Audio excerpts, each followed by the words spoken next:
Hey everyone, Pratiti Pathak here. Welcome to Unpacking Brain Drama, where we talk about real life experiences, the challenges, and the obstacles. Sometimes we use them to block ourselves, sometimes we use them to grow and evolve. Here's what I want to say. Obstacles are not the things blocking our path.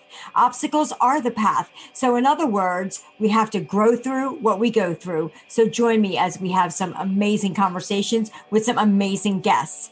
Let's go. What's up, Wednesday? Welcome to Unpacking Brain Drama. It is the middle of your week and the middle of your morning for so many of you. I know for Robert here, my guest, it is very early in the morning for him because he's in Canada. Today, I have an amazing guest for you guys. His name is Robert Grigore, and he is an EMD therapist. He has been called the celebrity savior by several media personalities, including two-time Emmy Award-winning television producer, who, by the way, worked with Oprah, I believe he just told me before we hit the record button.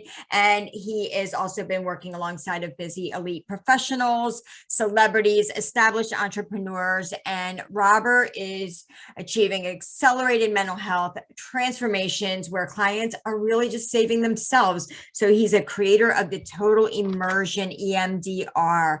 And I know this really well because Robert and I met through LinkedIn. So networking is a thing. People get on there and network. He invited me to a roundtable talk with EMDR therapy. And I was just like, yes, I'm all in. And this is how you meet an amazing human in Canada, making great changes in the world. Good morning, Robert. Welcome. Good morning. Thanks for having me.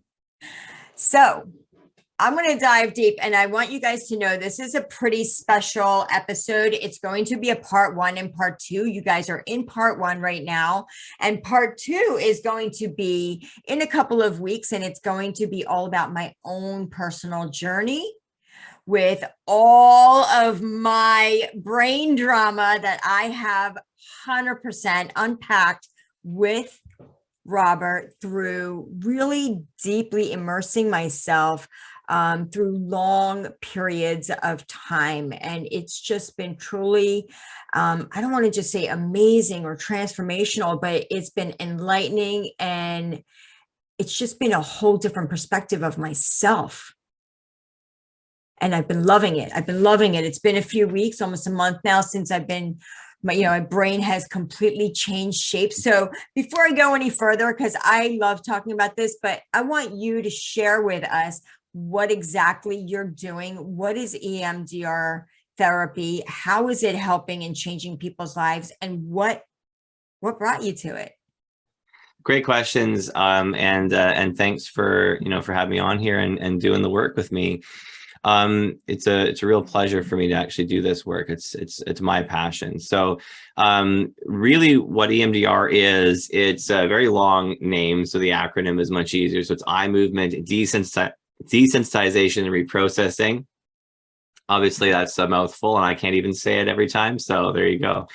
So EMDR, essentially what it is, it's a neurological treatment approach. So it's not talk therapy. We're not coming in every session and saying, how was your week? And then going through and deciding what to do today. It's very structured. And what we're actually doing is we're changing the brain. When Pratiti says she's changing her brain, that's what's happening. We're changing the neural pathways in your brain to become more adaptive to your life now. And in order to do that, we have to remove, the impacts of trauma in our brain from way back when. And it's very interesting because we do something called bilateral stimulation. So eyes are moving back and forth, or we're tapping like this. You've seen Prince Harry do this on Oprah's show, doing this, and because he did EMDR as well. A number of other celebrities have. And it's very interesting because quite a few reasons. We don't need homework or nothing like that. So that's essentially what it is. It's very, it's in the nutshell, but it's a very structured approach. It's an amazing thing that happens, right? I mean, we are literally unwiring and rewiring our brain. And I talk about this a lot. I talk about change and our brain. It's like the very first thing that we ever discuss. And it's because we're programmed through all of our life experiences, so many of them in our childhood, but we forget that we're currently experiencing things on a regular basis that may trigger things that happened in the past, or they may have a more of an impact on us now because of something that happened in the past that we maybe didn't recognize. One of the things that was truly amazing for me, and just something that was unexpected, was I knew that intellectually I understood a lot of things, and I had really felt like I had processed and taken, like I had a hold of so many things that had gone on in my life, and I felt like I had them under control. Yeah. And what was happening was I still out there doing work and as an entrepreneur and trying new things, and definitely doing things that we're afraid of failing at, or were, whatever different relationships that we're in.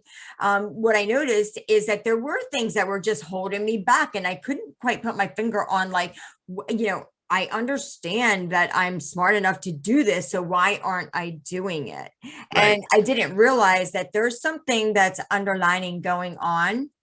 And the difference between understanding something intellectually, so different than actually processing the emotion. And that's when we say limiting beliefs. I feel like there are times where we can figure out intellectually what the limiting belief might be, Oh, but yeah. then being able to process it through our body is a whole separate thing. Yeah, I talk about that often as being like a knife in your leg. You show up to your therapist, you say, "Ow, this really hurts right here. Like, help me with this knife in my leg."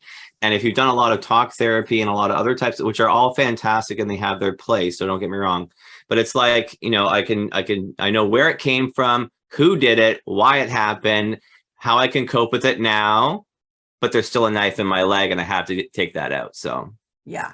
yeah, And exactly. so, let me ask you something. I know, because I had done a lot of work on myself and in this area, and I had done a lot of research. Is there something that somebody should do? Like, what, first, before I even go there, who should come to you?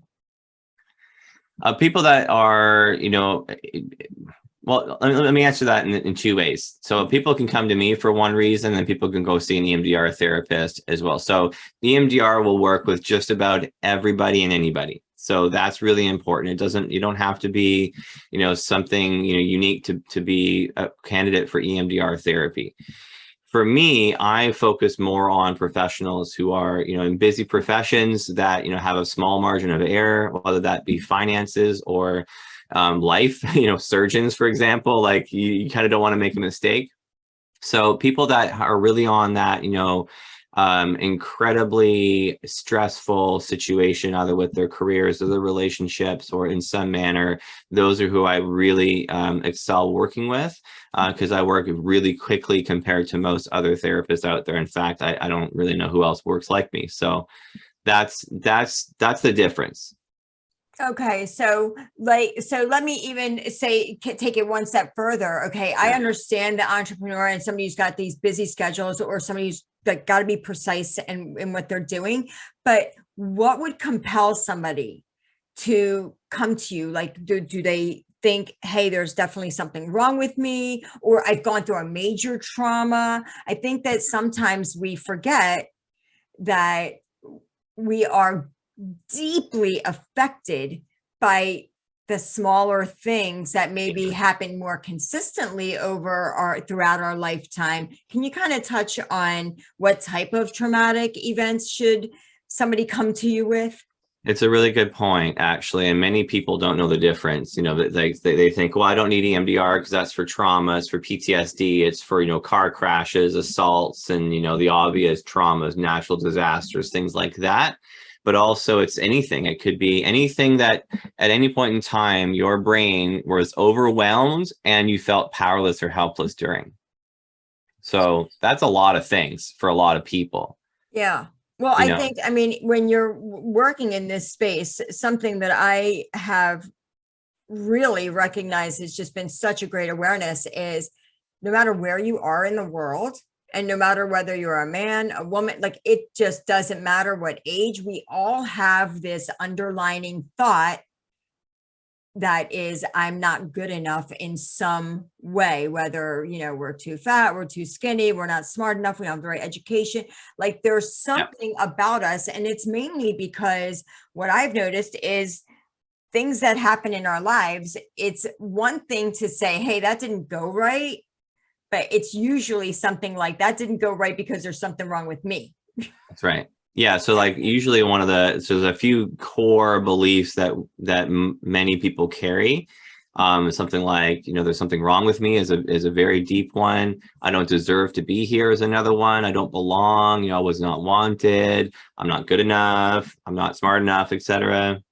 I'm not worthy. I'm not worthy of love. I'm not worthy of success, of happiness. The list goes on and on and on as to what those negative beliefs are. And it's really important to say, these aren't cognitively impacting you necessarily. You may think them at times, but this is really something you feel. So it's felt in the body. When you said, Pratiti, that, I cognitively understood, I processed intellectually where everything came from and all that, which is fantastic. And what you're doing in that sense, and other people are, hopefully, is they're building their adaptive neural network. That's like the positive network. I am good enough. I am smart enough. I am pretty enough, whatever that is, like for you, right? For the person. But those negative beliefs, they're actually part of a neurological network that, includes the body, it includes the whole nervous system. And when you feel that way, you feel it. That's the important thing. The emotions are felt in the body. That was something that I didn't expect in the way that it was. And I cannot even wait, people, to tell you my own experience through this. But to be able to, like, it's literally what I call, like, it's doing my work on steroids, right? Because we're unwiring certain habits and creating new habits, but through our belief systems, which what you uncover is what those actual belief systems are. Because for so many of us, we don't even know what it is that we do or don't believe. It's just something like we talk about our gut, our intuition. Like, I just know that this is the right way to go, or this is the right thing to do, but we can't put a finger on why we think that. Yeah. And I think being able to identify it in the body and where it is, what color, what shape, like how it's moving through your body is it's such a different experience that most of us, unless we're doing that work or going somewhere to get that work done, unless something major happens to us, we don't really end up looking for what we call help. Yeah. And this isn't, I want to really emphasize this. Yes, it's a super, super powerful way to address and heal from major, major trauma. For sure, if you're somebody who's been attacked or hurt in some way or abused, or, you've had a traumatic moment go on in your life, then for sure, right, you're out there looking for help. But if you're somebody who's just gone through, or just somebody like, I know so many people, especially today, that are struggling so deeply with anxiety. I'm a mother who's lost a child. The thing that was taken from me through that loss was this feeling of safety. I always felt safe and secure. Like anytime my kid was around, I was just like, oh, it's all good. We're good. Even though he was the child and I was supposed to be protecting him, there was just a very satisfied, fulfilled, safe feeling around him. And the feeling of emptiness and aloneness is not necessarily enough for somebody to go seek help or therapy, if you will. They're like, I'm going to go to grief counseling, but it's only to address, I lost somebody. It's not to address everything that comes along with one trauma.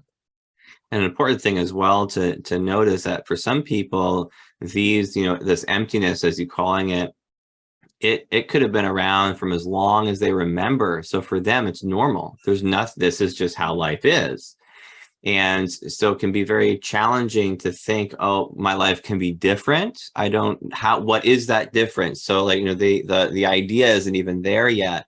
So actually, I get a lot of people that come into me, of course, for the obvious, I was in this sort of attack and this sort of obvious trauma, but then I'll also get clients that are referred by, say, their doctor when they say, I don't know what's wrong with me. I just have this, like, my heart's, pounding all the time. And They might not even understand what anxiety is, or they say I'm anxious, but there's no reason for me to be anxious.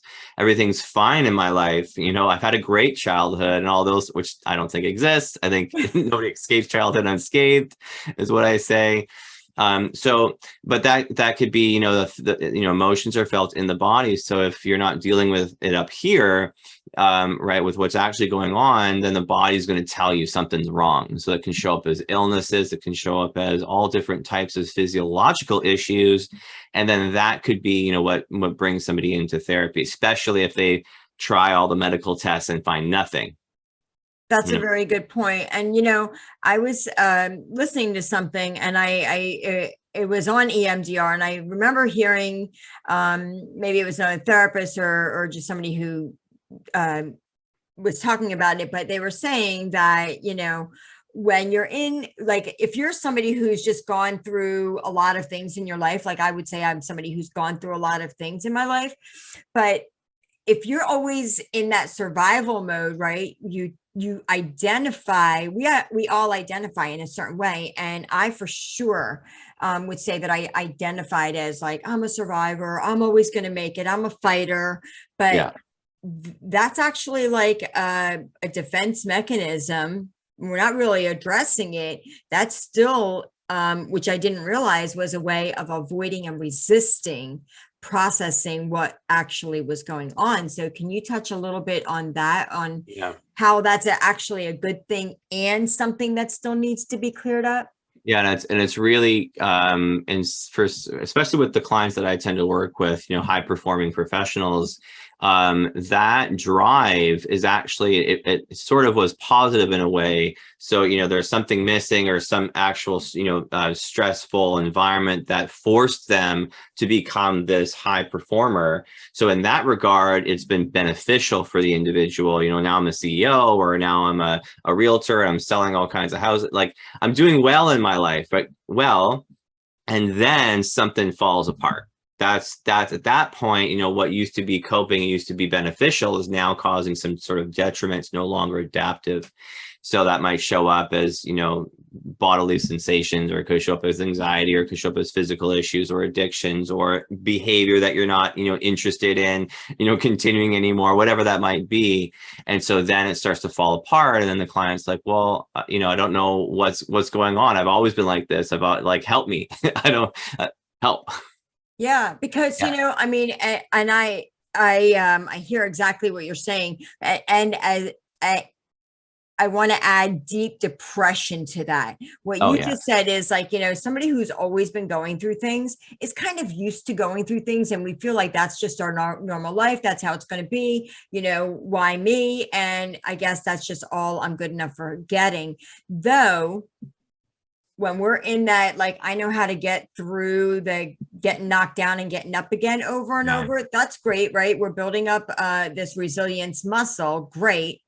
But then when something huge happens, I just happened to be talking to a client yesterday, and it, you know, they lost their child. And when something huge like that happens, it shakes every piece of belief you ever had. And if you are somebody who has kind of keep going through the riptide, right? Like what's that called? You know, when you keep getting pulled under. When something so huge like that happens, and we, especially as women, as parents, we wrap our identity around our children. And then all of a sudden, this kind of sad, depressed life that we've been like, you know, why is always bad? So I'm always getting bad things handed to me. When something like that gets handed to you, you feel like, what's the use? What's the point? Why bother? And that's when the deep depression, anxiety, panic, suicidal thoughts, like all of it, because you find yourself in some really dark spaces. So is that something that somebody could come to you and get help through? Oh, 100%. And people do, you know, so sometimes it takes those horrific moments of trauma and tragedy to, you know, shock the person enough to go get help.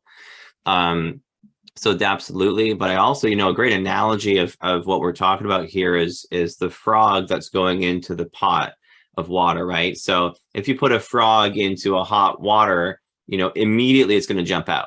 right? Because that's your obvious trauma. And then if you put a frog in, cold water and slowly increase the temperature over several decades, it's not going to know that it's in boiling hot water until the point where, either somebody pours even hotter water on it, right? Which is the obvious trauma, the trigger point to get into therapy. Or that just dies, and we were talking about suicide and stuff like that, where the person just, I don't want to say gives up, because I have different beliefs about suicide, but it's certainly very interesting when we talk about it that way. That's obvious. There's serious, obvious trauma, and then covert, I don't really know, I'm being traumatized my whole life type trauma. Yeah, I mean, I don't even want to touch on suicide because it's such a huge thing. And I know that myself, going through the loss of my son, Bevan, and going through such deep grief like that, we can be in some really dark spaces. And unless we either have the tools, to get out of that dark space ourselves, or have somebody that we know when we're in a dark space, we can call to help talk us out off the ledge, if you will. Some resource that we have. I know they have suicide hotlines and things like that, but very, very often than not, people, when they're in that state, they don't even think there is help. So it doesn't make sense for them to actually reach out in that moment. What are some small things that we could do to prepare? Does it make sense to prepare for a session with you or any other EMDR therapy? And how long are normally the session? Like, give us a little bit about what's the process? I know there's different levels and really good. It's definitely complicated for people when they're just learning about it. So, if you're feeling confused right now and you're interested, it's awesome. Just slow down. It'll all make sense in a minute. So, it's you don't have to prepare at all, which is really exciting for a lot of people. They think, I have to get all my ducks in a row before no, you just show up as you are. You don't have to put on a mask or anything like that. Just say hello. I'm Robert and I'd like some EMDR therapy, whatever that is. So you show up, and the EMDR therapist, especially if they're certified, with EMDRIA, for example, they're going to know what to do. They're going to know exactly how to, take the goals. What do you want out of therapy? How do we know that we're done is the question, often asked, right? Like, what do you really want out of this? So that's it. And then the other question maybe is, are you prepared for this to actually happen? Sometimes people are a little bit taken aback, but oh my God, my life actually changed. I didn't expect it to do that so quickly. And that can be a little jarring. So I like to, encourage people just, hey, if this happens, what might be at stake if you get well? And so think about that. And if that feels fine for you, then you're ready for EMDR therapy. You don't have to have any tools ahead of time. The EMDR therapist will teach you tools to what I call hitting the brakes before we hit the gas, right? So there's 8 phases of EMDR, and the first 2 phases are history taking, like you would sort of with every other type of therapy or coach or something like that. And then we're going to teach some preparation tools, which are various different tools to help bring affect, emotions down, so that, if we're talking and something comes up, then we can put it away if need be. And then there's, more stages that come after that. But there's absolutely nothing you have to do to get ready. The session lengths can vary. Session lengths can be as low as 45 minutes, for a session, to, for me, as high as 5 hours, so that's very unique, the way that I work. But generally speaking, EMDR therapists will be 60 minutes to 90 minutes is sort of the norm. And then, it depends. So if you do that, what I call pay as you go, you're looking at, I can't say how long that might be, but it's going to be quite a bit shorter than most people are expecting. So for me, it could take as little as 3 or 4 days. That's as long, if we're doing 5-hour sessions, it can be really, really quickly and we're done. And then we might just do some maintenance, as we go here on and, over the future. But otherwise, people can expect 3, 6, 9, 12 months, depending on the complexity of the issues.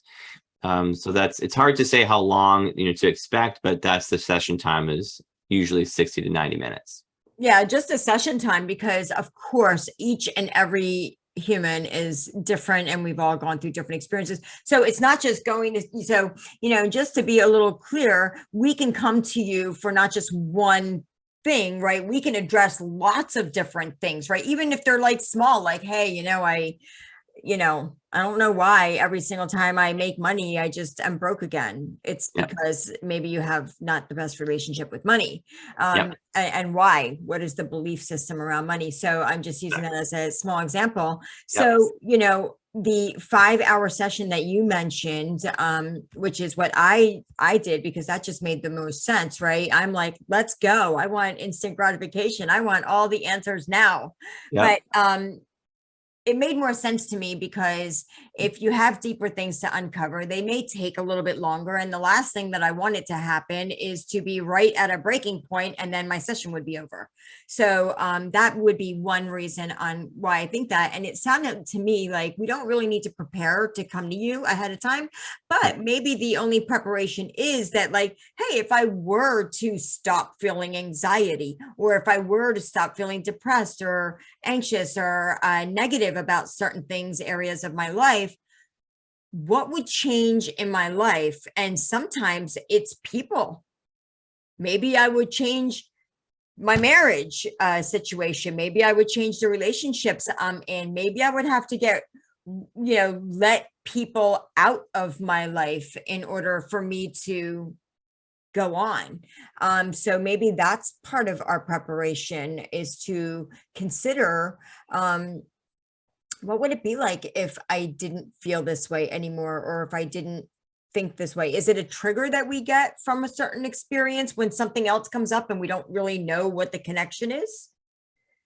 Yeah. So we can be triggered for positive and negative things, just, for, information.